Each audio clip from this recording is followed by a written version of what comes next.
Boa noite a todos e Boa todas, sejam noite. bem-vindos. Hoje é dia 20 de maio de 2026. Estamos aqui para estudar um pouquinho de Torá nessa noite fria aqui em São Paulo. A ideia hoje é estudar um pouquinho da Parashá Bamidbar, que é a Parashá da semana passada, quando a gente infelizmente não teve a oportunidade de fazer o nosso estudo, e também falar um pouquinho sobre Shavuot, que está chegando, faltam hoje. Estamos contando a última noite, nessa noite, a última noite do Homer. Amanhã à noite começamos a comemoração de Shavuot e mais tarde falaremos mais um pouquinho sobre isso. André, super bem-vindo, boa noite Obrigado. e a palavra é sua. Vamos lá. Vou fazer a bênção. Baruch atah Adonai Eloheinu melech haolam, asher קידשנו במצוותיו וציוונו לעסוק בדברי תורה. Amém. Tem Amém. algum, tem algum complemento ao Davi? Posso fazer? Ve'arev na Adonai Eloheinu et divrei Toratecha befino vefi amcha beit Yisrael ונהיה אנחנו וצאצאי עמך בית ישראל כולנו יודעי שמך ולומדי תורתך לשמה ברוך אתה אדוני המלמד תורה לעמו ישראל. Amém. ברוך Amém. אתה Amém. ברוך אתה אדוני אלוהינו מלך העולם אשר בחר בנו עם כל העמים ונתן לנו את תורתו ברוך אתה אדוני נותן התורה. Amém. Amém. Bom, é, na semana passada eu peço desculpas. Tinha o Festival de Cinema Israelense lá na Hebraica e acabei assistindo um filme e não Depois podia conta. ter o prazer de vocês. Então eu estava bastante dividido. E uma das coisas importantes no judaísmo é para você ser um, você precisa estar dividido. Mas, enfim. E aí Rabino Davi deixou para vocês um texto que eu tinha preparado para desenvolver a Paraxá. Não sei se vocês chegaram a ler. E se não leram, eu agradeço. Pelo menos vou conseguir ser autêntico hoje. Então, eu vou colocar esse texto na tela, tá? Já pode compartilhar você. Ok?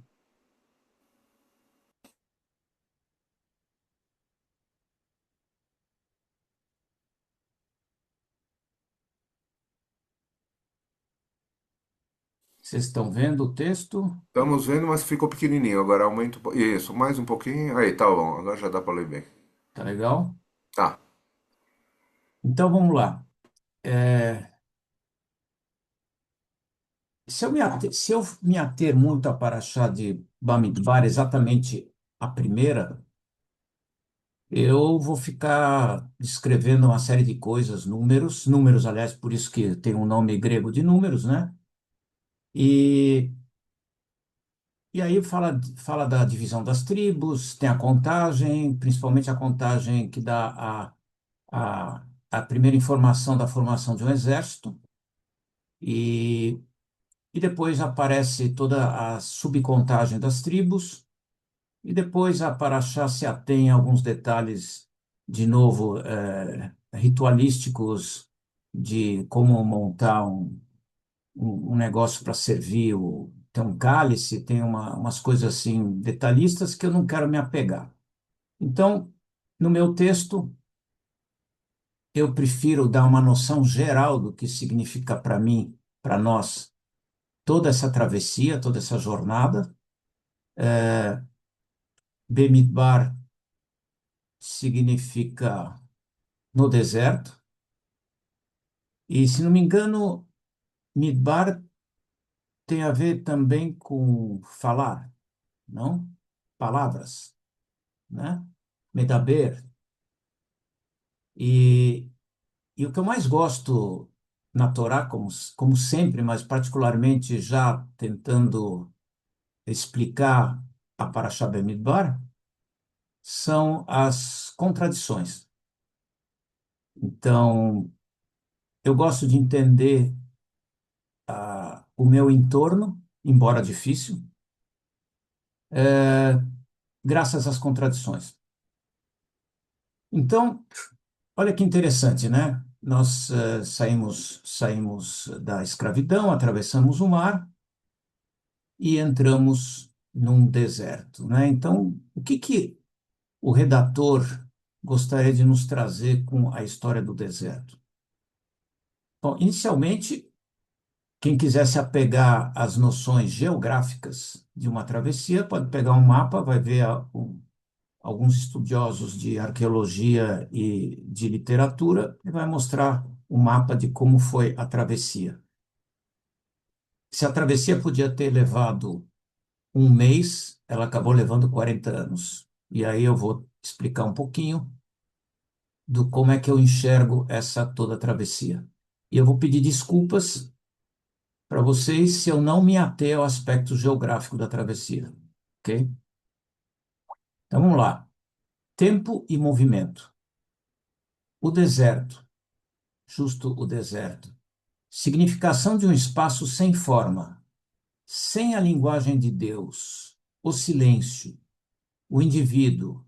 O indivíduo e o grupo têm que lidar consigo mesmo. Sentido de pertencimento ao ser contado pelos nomes no início do texto.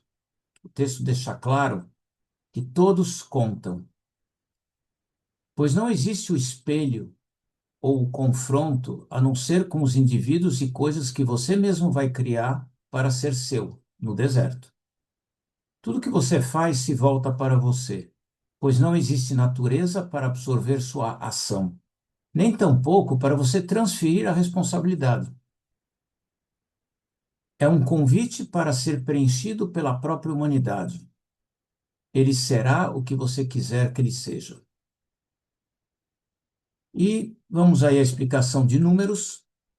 Desde a organização numérica, começa com a organização numérica e precisa, com precisão, onde cada um conta. Isso mostra a importância do tempo no processo de consolidação, 40 anos.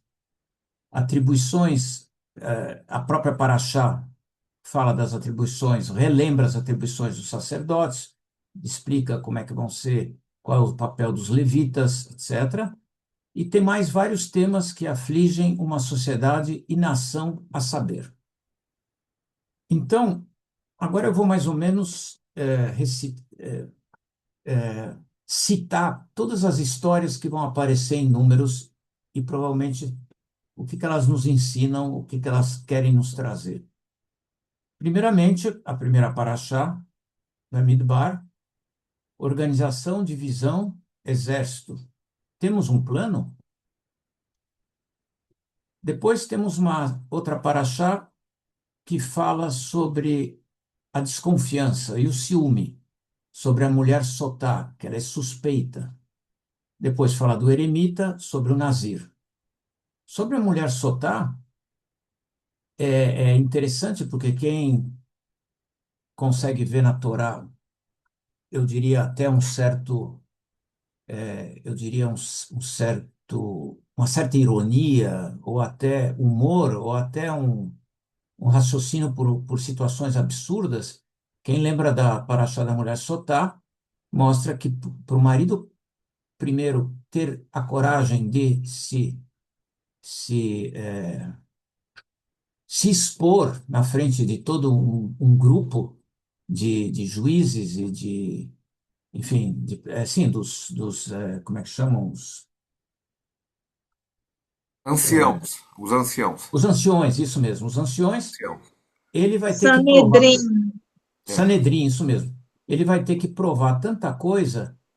E a própria mulher, se for comprovada isso, ela vai ter que beber as cinzas, que depois vai ter que fazer isso, etc., num ritual assim tão assim absurdo que provavelmente o marido desconfiado vai preferir resolver as coisas dentro do seu meio doméstico do que se expor e expor toda a casa dele a um certo ridículo. Então, isso mostra talvez as limitações e a arrogância de um homem que acredita que ele é o centro do mundo e o que está acontecendo, todos devem a ele, inclusive a mulher dele. Depois, no caso do eremita, nós temos o Nazir, que prefere subir as montanhas e viver isolado do povo para poder voltar a ser, a achar que será talvez um santo. E aí tem uma certa ironia sobre ele, e é claro que a Torá não incentiva nada com respeito a um comportamento de nazir, de um eremita. Se isolar da sociedade não faz parte da nossa ideia de absorver e reabsorver uma pessoa que, porventura, fez algo errado ou acha que fez algo errado. Depois nós temos um grande episódio dos 12 espiões, ou melhor, exploradores, como são chamados, e aí a gente vai discutir mais tarde se houve uma escolha democrática, são os primeiros sinais de que podemos ter uma democracia, ou foi uma escolha estratégica. Nós, ou alguém como líder, ao ver uma mentalidade de não ter coragem de investir na empreitada de construir uma nação, arriscaria colocar todo um exército em xeque, uma guerra de conquista, se o que vem depois não tem a capacidade administrativa de formar uma nação? Então é melhor trocar a geração. Então, foi realmente uma escolha democrática porque a maioria venceu, ou calhou bem, talvez, não acreditar tanto nas promessas de Deus e talvez entender que tipo de sociedade você estava carregando. Enfim, a realidade talvez venceu a promessa e a fé. Contradições. Estou falando que são contradições. Korah, o líder com soluções fáceis e sedutoras, a, a, a chamada a tomar cuidado com o que é o populismo. Com o discurso dele, ele vem e fala: nós todos somos santos e merecedores, como se fosse uma condição fácil de ser merecedor, é uma condição fácil de ser alcançada sem esforço ou senso de responsabilidade, por um verdadeiro líder. Ou seja, todos vocês são muito bons, por isso não precisamos dessa estrutura social, vamos em frente. É o bem populista. Depois, a Bilam, Balak, onde aparece a inveja.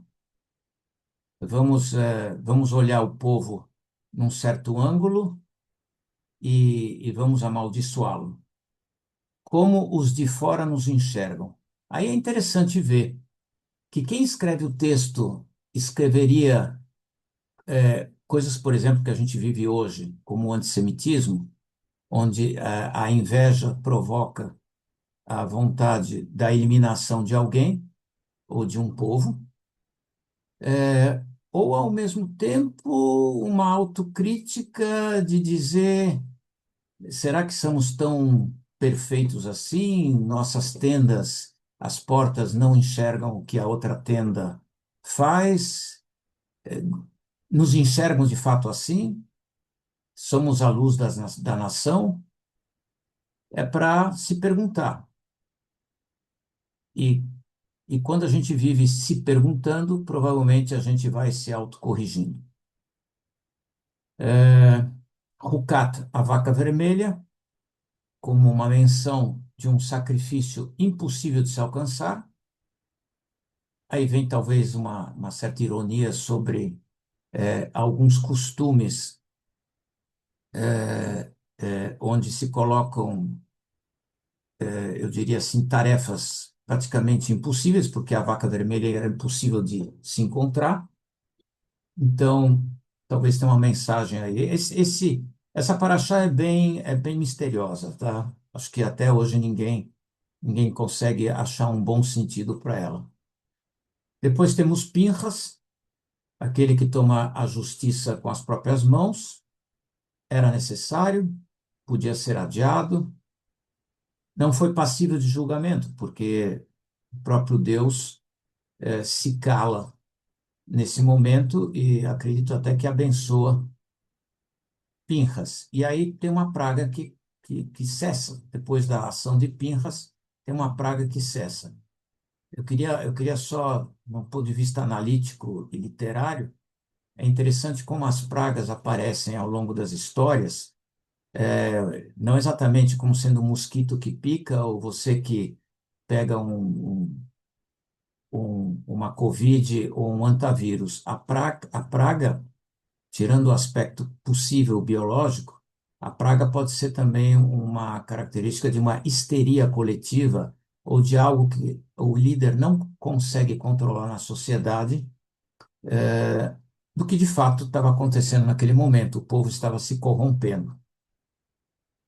Depois, nós temos a política, a transição de liderança, aquela famosa frase que começa Tzedek, Tzedek Tirdof, justiça, justiça perseguirás. Mesmo, quando a Torá tem sempre duas palavras iguais, uma atrás da outra, ela quer nos trazer que talvez a primeira não significa a mesma coisa que a segunda. Então, a justiça é aquela que já escrevemos, mas você se acomodaria ao que já está escrito, ou você mesmo assim questionaria e continuaria aperfeiçoando a própria justiça?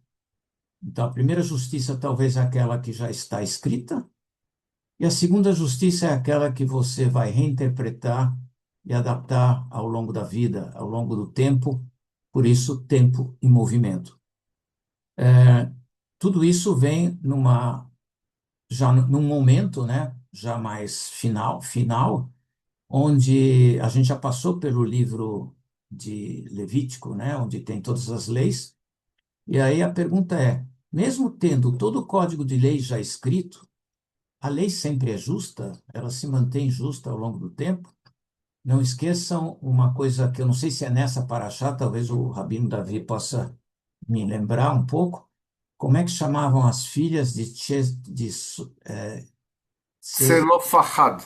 Zelofahad, É, que rediscutem o direito da herança, que era só destinada ao filho?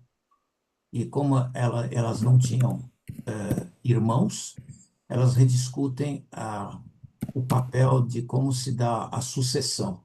Eu não sei se é nessa paraxá, mas existe a revisão das leis. E aí mostra como é importante você estar sempre em movimento com as leis.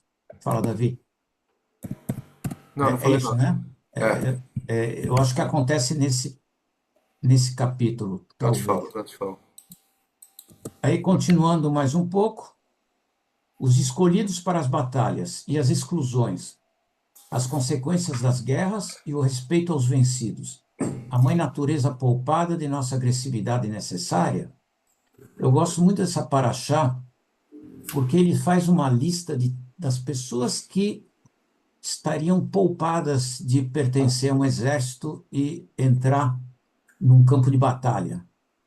Aliás, isso a gente pode ver no que está acontecendo hoje, onde Israel foi atacado num pogrom há 2 anos e meio atrás, e o que você obriga a sociedade a entrar numa guerra onde ainda assim existe um certo código de ética, isso eu digo até no exército atual de Israel, onde você está ganhando uma batalha totalmente assimétrica, e ainda para sair bem nas cartas da ONU, você ainda se pergunta se pode atirar num cara que está escondido num lugar e atrás de civis, usando civis como escudo humano. Que ética é essa, né? Então, nessa paraxá aparece também as leis dos vencidos, o respeito aos vencidos, e aparece como é que a mãe natureza, como é que as árvores são poupadas no meio desse momento onde você se torna um selvagem porque você precisa entrar numa guerra.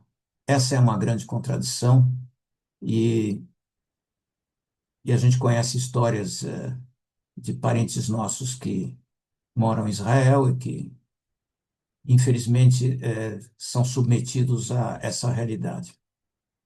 Depois, eu acredito que é o fim, o ideal de Moisés, que cada um seja líder de si próprio, que todos fossem profetas e construtores de sua própria história.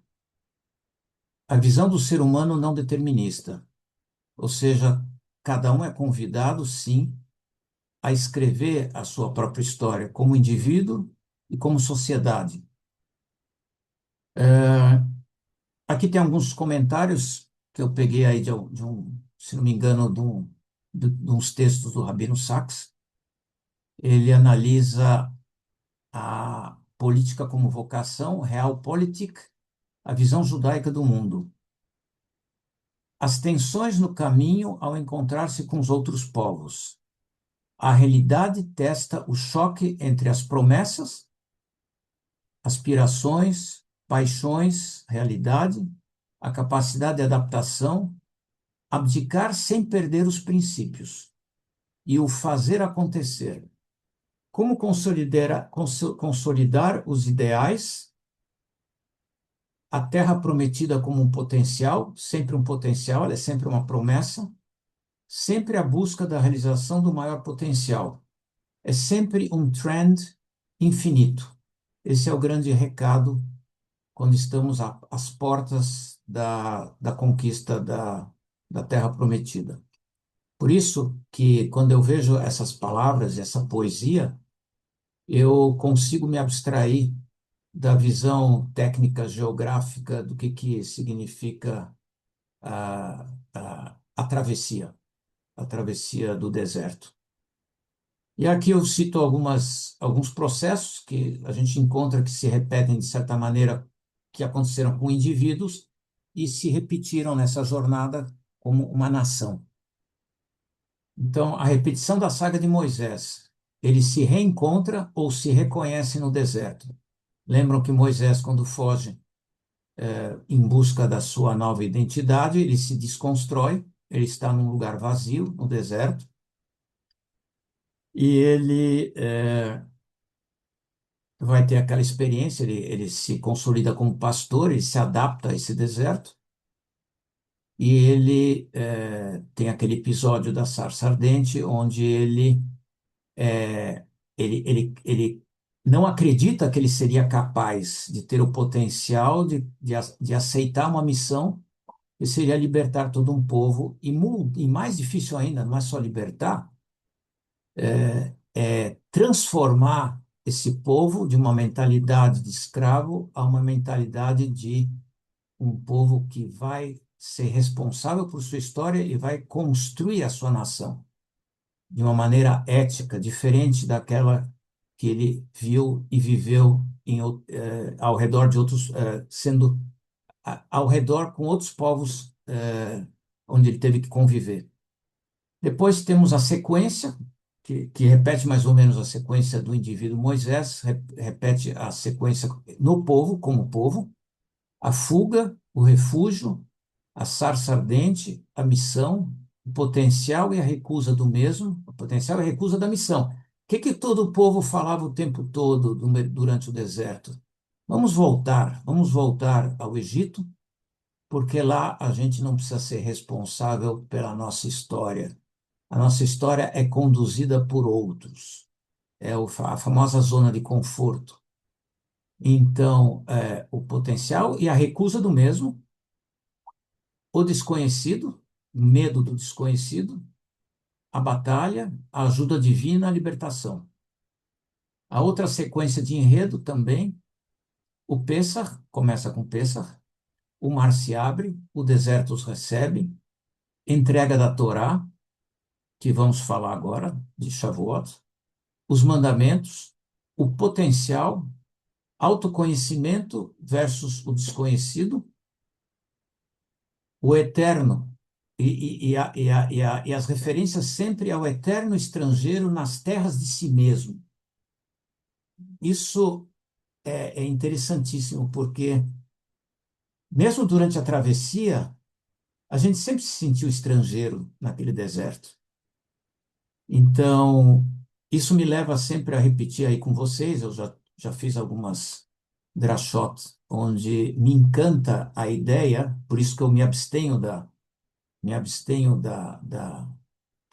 ligação geográfica com a poesia da travessia do deserto, a ideia de ter sempre uma mente errante, a errância como potencial, ou as batalhas de conquista da terra, a consolidação da nação, a libertação, a morte como sendo realidade do ciclo da vida. Aí tem alguns filmes da época que eu me lembro que assistia, Midsommar, não sei se alguém já assistiu, um filme que relaciona um costume, se não me engano, nórdico, as tribos, os próprios Yanomamis, como é que eles enxergam o ciclo da vida. São sempre povos originários, né? Outras civilizações consideradas primitivas, primitivas para nossa sociedade ocidental, mas talvez elas tivessem uma integração com a natureza e com o tempo e o movimento, talvez melhores do que a nossa sociedade de consumo. E a famosa ideia do apedrejamento, sempre aquele que não obedece acaba sendo apedrejado. Enfim, tudo isso são palavras para vocês, enfim, à medida que vocês vão lendo as próximas parashots de, de Bemidbar, vocês vão ver esses focos, assim, essas luzes acendendo, que gostaria que todos se questionassem sempre sobre essa poesia. Agora, trazendo um pouco sobre Shavuot, eu tenho, na verdade... Bom, primeiro assim, quem gostaria de falar alguma coisa sobre Bemidbar? Alguma observação, algum insight? Vocês gostariam de falar? Perguntar? André, eu tenho uma dúvida, Pois não. por favor. Kátia, fala. Quando você escreve lá em cima que ele será o que você quiser que ele seja, eu queria que você explicasse um pouquinho melhor, se está falando sobre exatamente Deus ou sobre a projeção da humanidade sobre o que é sagrado ali no deserto. Me explica um pouquinho melhor que eu fiquei confusa, por favor. Você ficou o quê? Repete? Eu fiquei confusa nessa sua Ótimo, escrita. É, ótimo. Você finalmente eu consegui o que eu queria. E será que é só você que ficou confusa? Olha que legal. Ainda bem que você pegou bem esse pedaço. Eu acho que ele é o melhor de todos. Você lembra o que Moisés, quando ele quer provas antes de assumir uma missão da sarça ardente, que ele tem aquele contato com a sarça que tinha o fogo, mas ela não queimava, e ele volta não, ele não é que ele volta a conversar com Deus, porque se você pegar Moisés, a epopeia de Moisés, ele é colocado num cesto de água e é educado na corte. Ele é amamentado pela mãe, mas ele é educado na corte. E ele não tem, eu diria, nenhuma educação judaica. Por isso que tem vários estudos de Freud, que é o fundador da psicanálise, da terapia de psicanálise, da busca do autoconhecimento, onde ele se dizia ateu, mas ele era extremamente judeu, e tem várias coisas escritas sobre ele, como ele se inspirou nessas poesias. Então, o primeiro contato que Moisés tem numa conversa com Deus que o chama, e olha, isso é essencial para entender a visão judaica de mundo. Ele sai, ele encontra a sarça, ele escuta Deus convidando ele para a missão que ele vai ter, ele refuta essa missão, mas quem sou eu? eu sou duro de palavras, sou gago, não sei falar direito. Eu tenho algumas interpretações sobre não sei falar direito. Eu diria, eu não sei falar direito, eu não sou demagogo, ok? Já tô mais ou menos interpretando, tá? E aí ele quer uma certeza, ele precisa de uma certeza, porque antes de pegar a missão, ele pergunta para essa voz, para esse Deus, que é a primeira vez que ele fala com Deus: quem é teu nome? Eu vou na frente de um faraó, de um poderoso, eu vou falar em nome de quem? E o que ele escuta? Eu não tenho nome.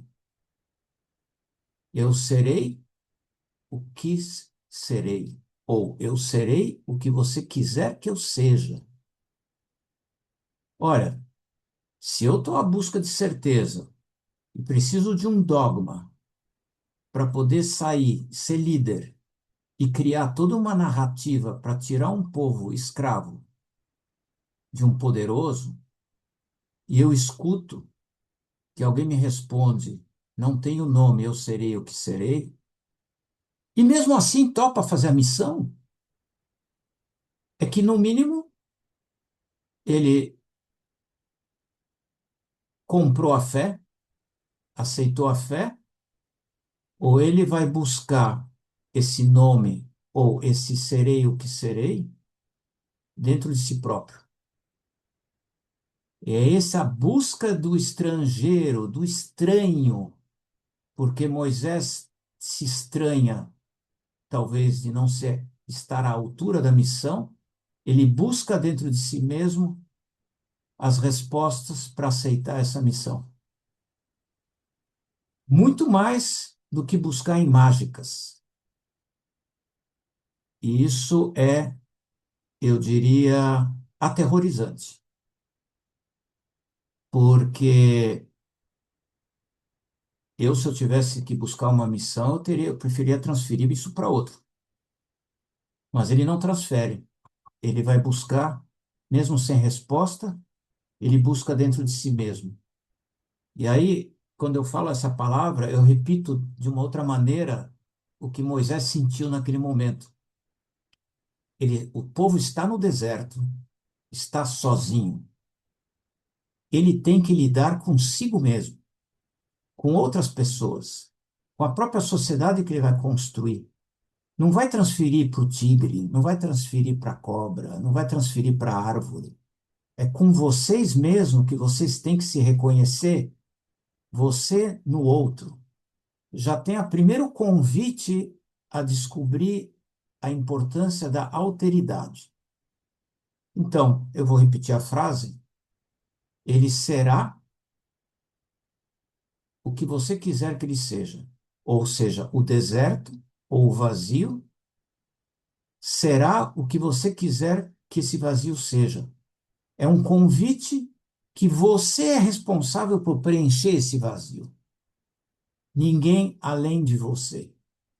Por isso que o povo todo pede o tempo todo: por favor, quero voltar a ter as minhas certezas, mesmo que eu sou um escravo.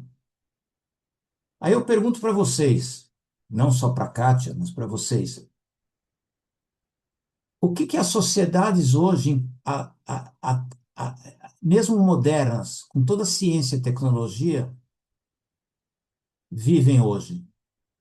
Um vazio. Elas estão no deserto.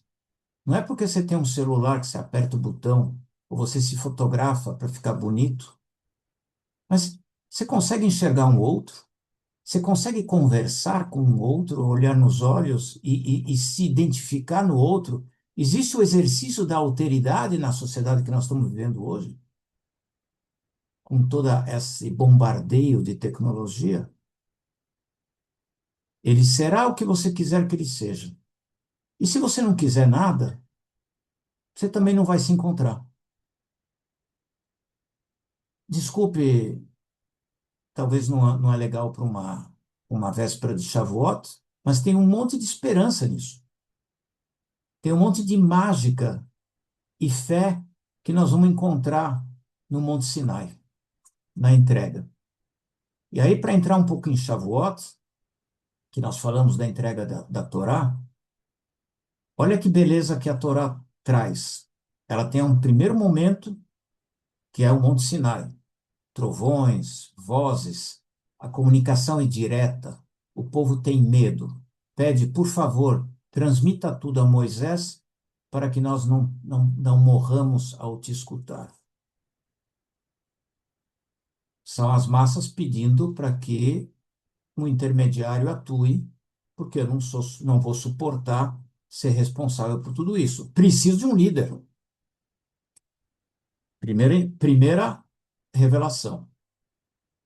Mais tarde você vai ter outras revelações, que é a Paraxá que eu adoro, que é a Kitissá. Aí você tem de novo não, você não tem mais raios, trovões, você tem a transmissão feita pelas primeiras tábuas. E o que tinha as primeiras tábuas? Elas tinham também um problema. O líder Moisés se afasta da realidade, sobe no monte, pede a Deus o que tem que fazer. Deus, por sua vez, fala: desce, porque seu povo se corrompeu, enquanto o outro líder embaixo, que seria o líder religioso, para resolver o problema de uma maneira rápida, cria um bezerro de ouro. Eis o líder de um lado que vai buscar lá em cima as primeiras tábuas escritas pela mão de Deus, que quando descem encontram o bezerro de ouro, o povo corrompido, e as tábuas se quebram. Qual era o problema das primeiras tábuas? Era uma revelação escrita pela mão de Deus. Será que tudo que é escrito pela mão de Deus conversa com a realidade da humanidade? Cada um vai responder. O que acontece com as segundas tábuas? As segundas tábuas, elas já são elaboradas pelo ser humano numa tenda, fora do acampamento, fora do Mishkan e na base do monte. As segundas tábuas é que sobrevivem, porque elas são escritas pela mão humana com a inspiração divina. Por isso que elas sobrevivem, porque elas estão perto da realidade, ao pé do monte. Está vendo como as contradições são bonitas na Torá? E a gente tem várias revelações. Vozes e trovões, mais tarde a escrita, a tábua, e pela própria tábua, escrita pela mão humana. Então, a gente comemora Shavuot por essas revelações. Tem várias histórias talmúdicas e poesias que dizem que nesse momento dessa revelação, não desceram só os 10 mandamentos, como na primeira, mas desceram os 10 mandamentos, a Torá. Quando falo desceram, desculpa, são reveladas. Não só os 10 mandamentos, a Torá escrita, mais tarde a Mishnah, mais tarde o Talmud, toda a sabedoria num pacote só sai naquele momento. É como se o infinito fosse revelado naquele momento, naquele momento de revelação. Então, eu fiz um certo resumo, mas eu queria trazer um pouco mais de poesia em Shavuot. Talvez eu deixe agora o Rabino. Kátia, não sei, você está um pouco mais tranquila? Ah, olha, te confesso que mais ou menos, porque assim, para mim ainda fica uma dúvida de assim, existiu ali no deserto uma mensagem de liberdade ou de peso de responsabilidade? Porque assim, parece que a responsabilidade está sendo um fardo, sabe? Ah, É isso que eu queria entender. perfeito, perfeito.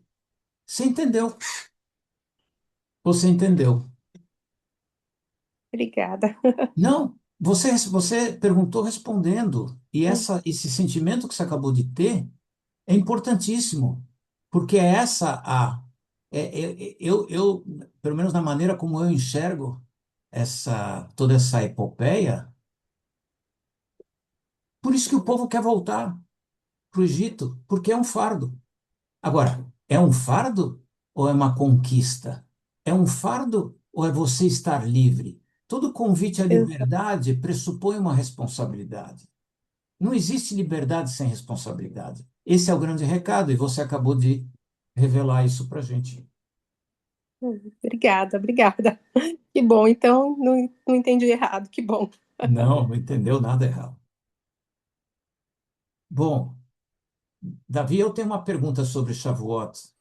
Faça, se eu não souber, eu pesquiso, não tem problema. Não, primeiro assim, eu pergunto para um, pergunto para outro, Shavuot, a entrega da Torá, a revelação, o Monte Sinai, vozes e trovões, etc.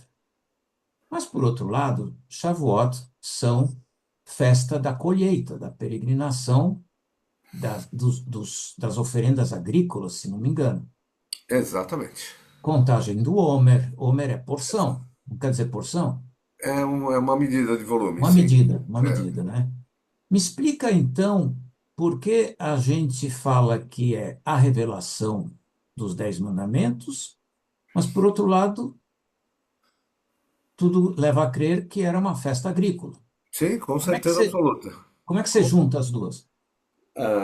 Na verdade, isso foi uma construção rabínica muito posterior à Torá. Na Torá não fala absolutamente nada sobre. Fala sobre Shavuot, claro, fala sobre a revelação, mas não tem nada que ligue uma coisa na outra, né? Não existe. Esse elo de ligação dizendo que, então a revelação aconteceu em Shavuot, não está escrito em lugar nenhum, tá? Na Boa. Torá, né? Isso é uma construção muito posterior, séculos depois.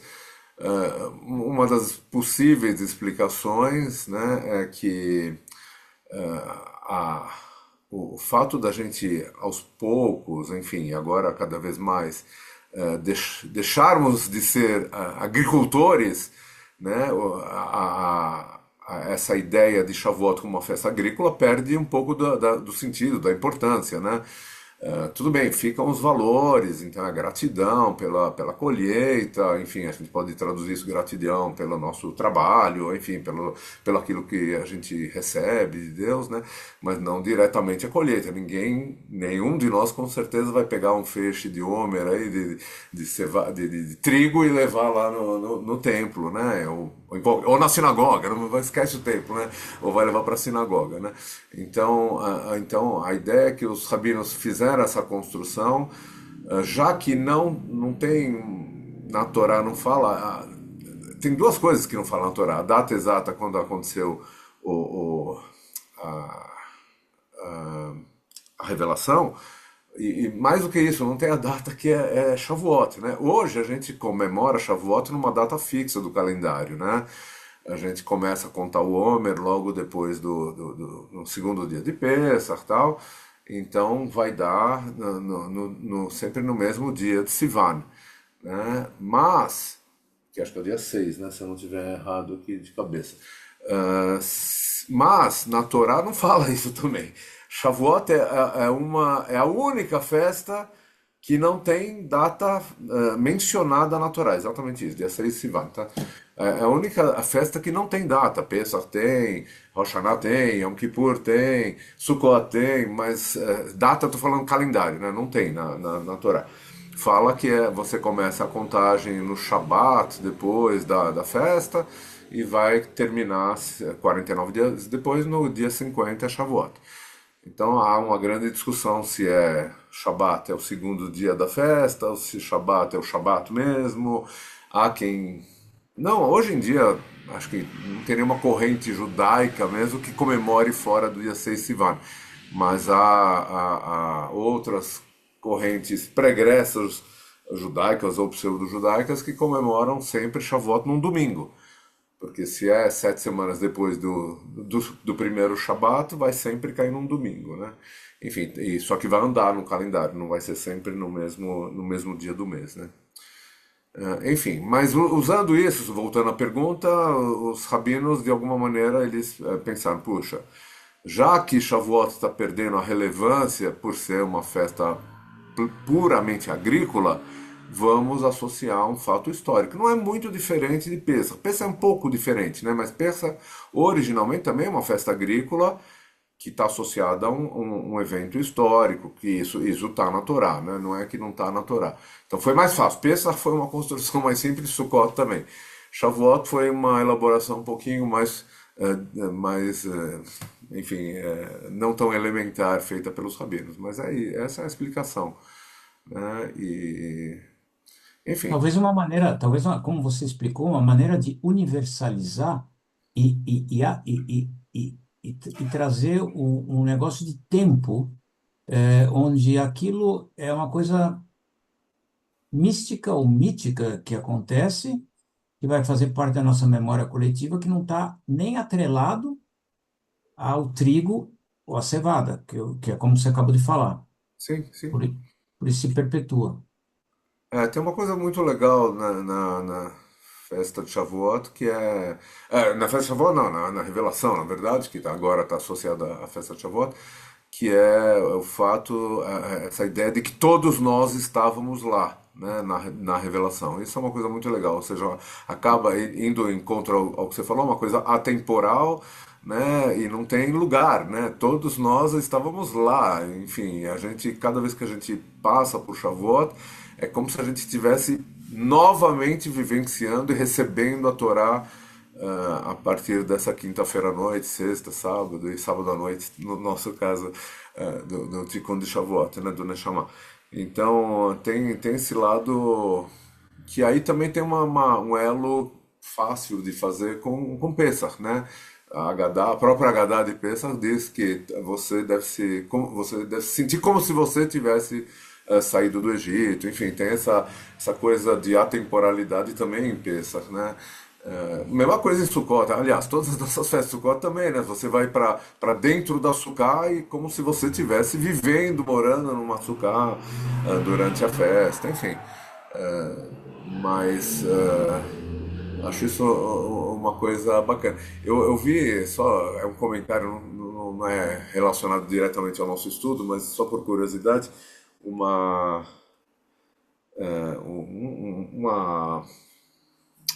uma ONG, vamos colocar assim, que vai fazer um Tikkun Shavuot de 24 horas. Né? Ele vai durar 24 horas. E a ideia, e eles vão fazer tudo somente online, só tudo pelo Zoom. Então, a ideia é que de qualquer lugar do mundo, em qualquer horário que você tiver, qualquer fuso horário, você pode celebrar Shavuot, pode se sentir recebendo a Torá. Eu achei uma coisa a ideia é muito bacana de juntar o mundo todo, né, todo o povo judeu embaixo de um Zoom, né, em qualquer horário. Então, se você, enfim, qualquer horário que você entrar no seu fuso horário, vai estar acontecendo alguma coisa durante aquelas 24 horas, né? O nosso Tikkun de Shavuot não é tão grande assim, mas sei lá, grandioso, mas ele vai, enfim, para quem está fora de São Paulo, já adianto, os outros fechem os ouvidos, mas para quem está fora de São Paulo, e temos várias pessoas aqui fora de São Paulo nesse momento, né? A nossa ideia é transmitir o Tikkun de Shavuot para vocês que estão fora de São Paulo.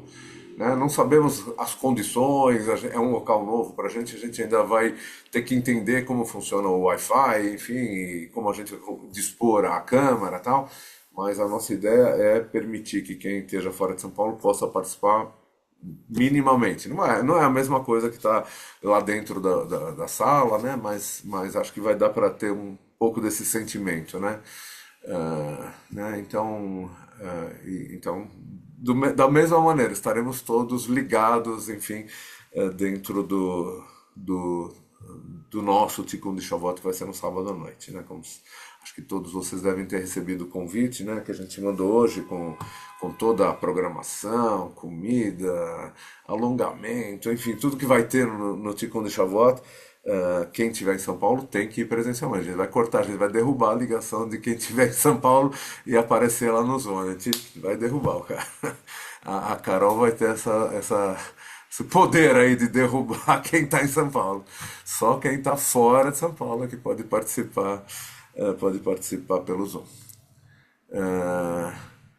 E eu não vou ficar aqui repetindo o programa, porque ele é extenso, mas se alguém não recebeu o programa ou ainda não deu uma olhada no programa, não perca essa oportunidade. O programa realmente foi feito com muito, muito carinho, com a participação de muitas pessoas, inclusive do Moré André, que está aqui com a gente, né? Da Lu, da Carol, enfim, muita gente deu palpite, muita gente ajudou a montar o programa. E muita gente vai estar lá desde cedo arrumando, enfim, todo o local e preparando para receber todos que vão participar. Já temos muitas inscrições, não sei se já chegamos em 70, mas estamos bem pertinho de 70. Enfim, se Deus quiser, chegaremos. Vamos passar de 100, esse é o objetivo, e acho que vai dar certo. Né? Saindo do programa hoje, enfim, a gente espalhando para os amigos e tal, acho que vai ser assim.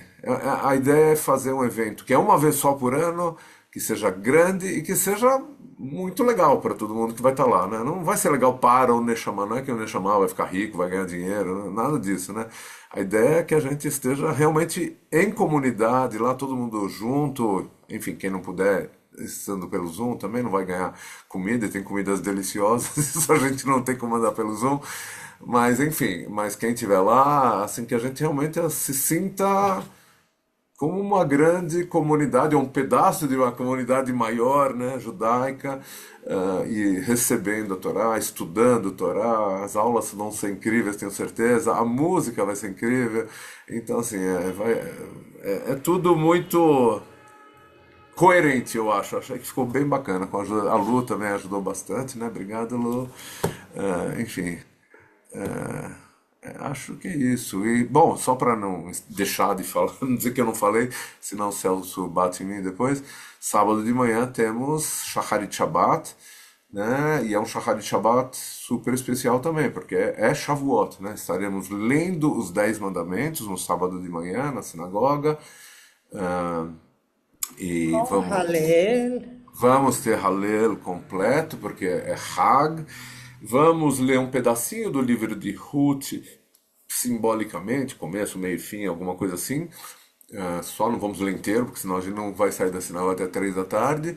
Mas vamos ter duas palestras, não uma só, mas dois bate-papos sobre o livro de Ruth no Tikkun de Shavuot, para quem ficar quase até o fim, né? Porque vai ser mais para o fim. Mas temos duas palestras bem interessantes sobre o livro de Ruth também. Então é isso. Preparem-se, né?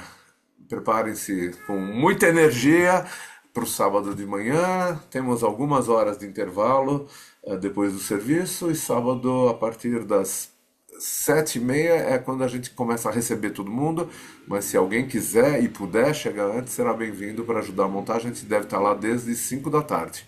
E O endereço. aproveitando para quem está aqui, quem puder, a gente está tentando pedir que cada um leve a sua garrafinha para encher de água Boa, Carol, bem lembrado. e para a gente não usar tanto copo Plástico. descartável, plástico, etc. Faz parte do Tikkun. Tikkun Vai ter Olam. café, vai ter chá, vai ter Coca-Cola zero. Oba, yes.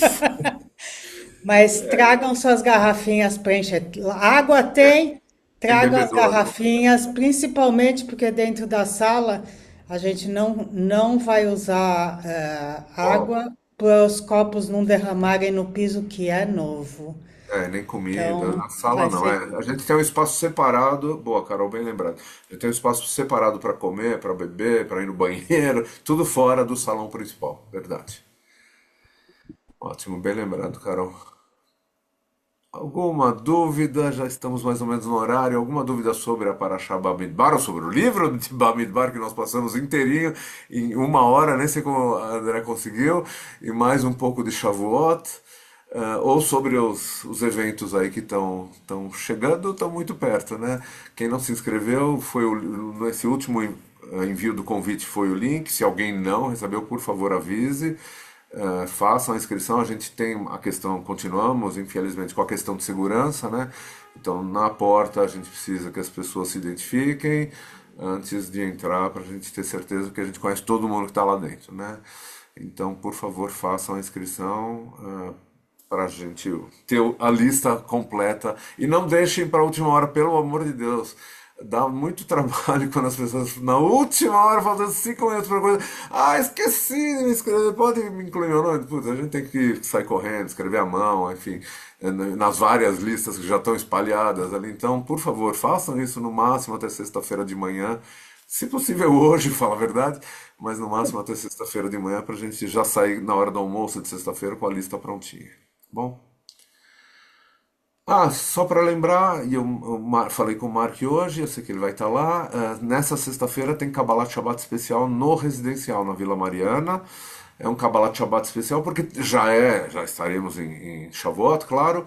Então enfim, vamos ter um Kabbalat Shabbat de Shavuot, com tudo que tem direito, tá bom? Então, quem quiser ir, principalmente quem nunca esteve no residencial, tem que avisar para ter a liberação na entrada, tá bom? Quem já é habitué não precisa avisar, normalmente não, eles não criam problema na entrada, mas quem nunca foi, avise para a gente deixar o nome na portaria, tá bom? Ô, Davi, a Rê Peraí, quer falar, tá, mas a tá gente vai bom? fazer a contagem do Homer? Vamos fazer a contagem do Homer. Vamos, Afinal, vamos. a última contagem do Homer. A última contagem do Homer. Mas bem lembrado. Fala, Rê. O que você quer falar? Então, é só lembrar que o Rabino me disse hoje que o local tem acessibilidade. Então, Boa, Rê. Boa. muita gente que deixava de ir, seja no DROR, lá vai ter acessibilidade. Pessoa que tem problema de locomoção, enfim, qualquer problema. Super, super bem lembrado, Rê. Temos a entrada da casa é no térreo mesmo, então não tem nenhum degrau para entrar na casa. O Ótimo. salão é no andar de cima, 2 andares para cima, aliás, mas tem elevador. Tá bom? Cabe cadeira de roda, se precisar, alguém com cadeira de roda cabe, enfim. A casa Então, está feita, bem pensada para não impedir a entrada de ninguém lá. Então, super bem lembrado. Obrigado. Mais uma vez, já te agradeci de manhã, agradeço de novo agora. É isso.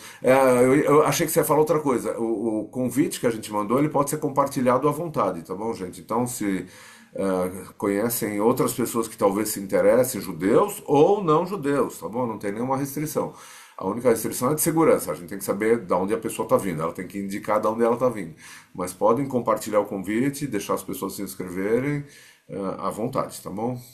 A gente realmente está oferecendo isso como um presente, né? É gratuito, não tem que pagar nada. Quem puder colaborar, obviamente a gente aceita, porque também a gente não tem, não é que a gente, enfim, tem um grande patrocinador por trás que está oferecendo isso, nem o governo, nem dinheiro público de jeito nenhum, como a gente ouviu falar nesses dias, e nem um banqueiro por trás. Então, quem puder ajudar, ótimo, quem não puder, não se preocupe, é um presente. A gente está realmente oferecendo isso como presente para a nossa grande comunidade, não só para o Neshama, mas para a comunidade maior aí. Então, podem divulgar, encaminhar o convite, mesmo quem está fora de São Paulo, mas conhece alguém que está em São Paulo, a mesma coisa, tá bom? Vamos fazer a contagem do Homer, e depois se alguém tiver mais alguma pergunta, obrigado, Lu, pode falar, tá bom? Se alguém tiver com o Sidur Shavuatov, desculpa, está na página 26, o comecinho, aí a bênção, e depois a contagem em si vai estar na página 32, a última linha da contagem, porque é o último dia que a gente vai contar.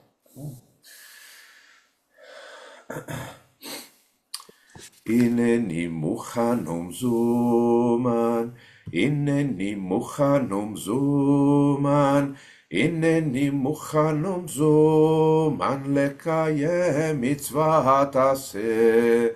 של ספירת העומר, הנני מוכן ומזומן, כמו שכתוב בתורה, הנני מוכן ומזומן, וספרתם לכם ממחרת השבת, הנני מוכן ומזומן, מיום אביאכם את עומר התנופה, הנני מוכן ומזומן, 7 שבתות תמימות תהיינה, עד ממחרת השבת השביעית תספרו 50 יום, והקרבתם מנחה חדשה לאדוני. Vinoam Adonai Eloheinu aleinu, Maaseh konana aleinu, Umaaseh yadeinu koneneu. Falamos todos juntos, Abrahá, Baruch, Atah, Adonai, Eloheinu, melech haolam, asher kidishanu bemitzvotav vetzivanu al sefirat haomer. Omer. Ayom Tisha ve'arbaim, Yom She'em Shiva Shavuot LaOmer. Hoje são 49 dias, a partir de agora à noite, que correspondem a 7 semanas da contagem do Omer. Hag Shavuot Sameach para todos. Super obrigado, André. E obrigado antecipadamente, André, um dos nossos Morim, no sábado. Não percam a oportunidade de ouvir o Moré André discutindo a Torá com a Morá Flávia. Vai ser incrível, eu estou muito animado. Nossa, essa eu não vou perder. Vai sair muita Vou faísca. levar meu Rivotril, com certeza. Duplo, você tem que levar duplo, porque vai ter muito flavianismo também. A Flávia falou que ela prometeu muitos flavismo, que ela chama. Flavismo. Vai ter cachaça, Davi? Vai ter cachaça também, não? Não sei, aí não é comigo. Parte de bebidas e comidas eu tô fora, eu não sei. Eu não sei se tem bebida alcoólica, eu sei que tem bebida não alcoólica, isso eu sei. Que a Carol até acabou de falar. Mas no sábado de manhã tem. No sábado de manhã tem vodka. Ou cachaça, não sei. Eu tenho uma cachaça aqui. Se não tiver nada lá, eu levo a minha. Eu tenho uma dourada aqui. Enfim, venha no sábado de manhã também. Mais alguma pergunta, gente? Se não, boa noite a todos. Obrigado, André.